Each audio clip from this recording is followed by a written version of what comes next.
Halo, nice day. Ketemu lagi dengan Bu Wahyu. Kali ini di tema 2, subtema 3. Bahasan kita terakhir di subtema 3 adalah tentang informasi penting tentang gambar cerita. Ya. Pada bahasan di subtema 1 dan 2, anak-anak sudah belajar tentang menggali informasi penting dengan bantuan kata tanya.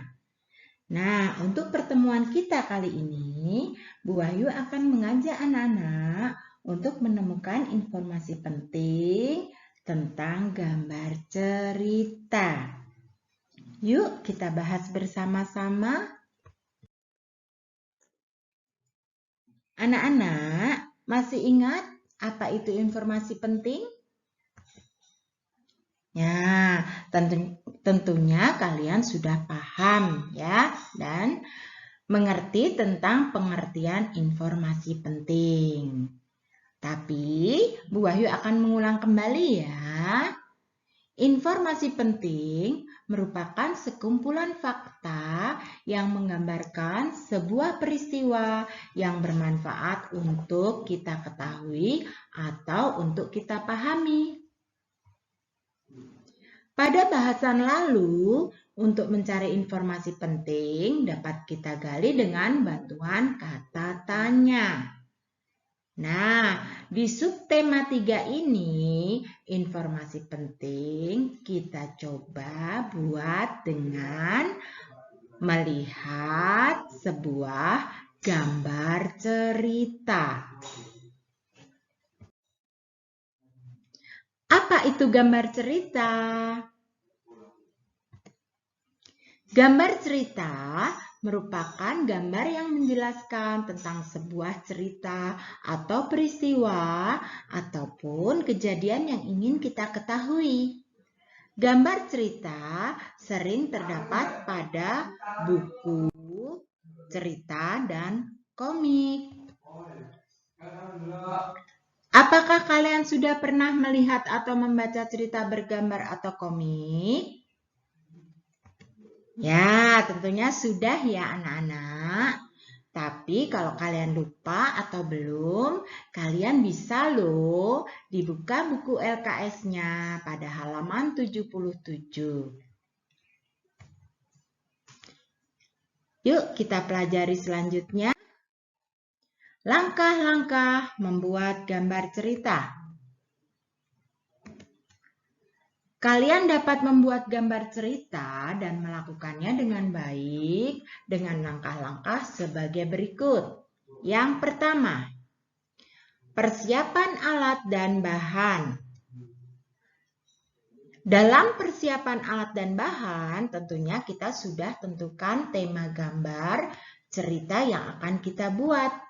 Lalu, jangan lupa untuk alat-alat dan bahannya kita persiapkan sesuai dengan kebutuhan. Langkah yang kedua, pembuatan sketsa. Setelah kalian dapat menentukan tema dan sudah menyiapkan alat serta bahannya, selanjutnya kita membuat sketsa yang banyak. Sketsa adalah aktivitas membuat sebuah gambar kerangka atau rancangan dengan menggunakan pensil. Dalam sketsa ini kalian belum mewarnai ya, karena ini baru bentuk coret-coretan ya, yang menggambarkan tema yang sudah kalian miliki atau sudah kalian pilih. Yang ketiga, yaitu menyempurnakan gambar. Setelah kalian membuat sketsa, lalu kalian buat atau diperjelas dengan menyempurnakan bentuk gambar kalian. Nah, supaya terlihat lebih sempurna dan menarik, maka jangan lupa kalian tambah lagi mungkin dengan arsiran atau boleh juga diwarnai. Nah, baik anak-anak, Sudah Bu Wahyu sampaikan ya penjelasan subtema 3. Bila ada pertanyaan atau belum jelas, dapat kita diskusikan pada kegiatan meeting kelas. Untuk latihan, silakan kalian kerjakan aktivitas 1 halaman 93 dan aktivitas 2 halaman 94 di buku LKS tema 2. Jangan lupa ya anak-anak, selalu belajar dengan giat. Nah, selanjutnya seperti biasa, kita akan diskusi dan bermain pada kegiatan meeting kelas. Akhirnya, Bu Wahyu ucapkan terima kasih. Untuk bahan tema 2 sudah selesai. Silakan kalian ulang lagi YouTube-nya untuk yang pertama dan kalian pelajari untuk YouTube kedua ini. Selamat belajar. Nice day.